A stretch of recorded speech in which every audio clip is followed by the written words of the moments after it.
अभी मैं सो के उठा हूँ। सुबह का समय है, 7 बज रहा है और आप लोग देख सकते हैं मेरा बाल जो है खड़ा है। अभी मैं पटना में हूँ, पटना में अपने रूम पे हूँ, रूम पे अपने ब्लॉग शूट कर रहा हूँ। चलिए तो मैं दिखाऊंगा कि स्टूडियो कैसा है पटना का, और जिस स्टूडियो में हम लोग आए हैं वो कैसा दिखता है। तो बने रहे मेरे मिनी ब्लॉग के साथ। तो चलिए तो मैं आपको दिखाऊंगा कि किस तरह का दिखता है पटना का जो स्टूडियो है। आइए।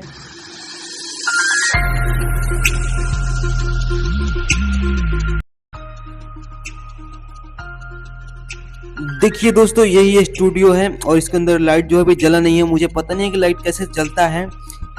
जो स्टूडियो के मालिक हो वो लाइट को बंद कर दिए गए हैं। मैं छेड़छाड़ नहीं करूंगा। आप लोग यहाँ देख सकते हैं, इधर वोकल रूम है। चलिए तो मैं आपको दिखाता हूँ। ये देखिए माइक जो है रिकॉर्डिंग किया जाता है जिससे, यही वोकल रूम है और इस दरवाजे को बंद कर दिया जाता है। आइए तो मैं आपको कुछ और लोगों से मिलवाता हूँ और चीज़ें आपको दिखाता हूँ। यहाँ पर आप लोग देख सकते हैं, इधर जो है म्यूजिक को कंपोज किया जाता है। म्यूजिक कंपोजर अभी है नहीं। ये देखिए हमारा गोलू भाई सो रहे हैं, सुबह का समय है। और आप लोग देख सकते हैं पटना का नज़ारा कुछ इस तरह से हमें देखने को मिलता है। ये तो कुछ भी नहीं है। तो आपको ये ब्लॉग कैसा लगा? छोटा सा मिनी ब्लॉग था, तो आप नीचे कमेंट में भी राय दे सकते हैं। चलिए तो फिर मिलते हैं एक और नए ब्लॉग के साथ। तब तक के लिए जय हिंद, जय भारत।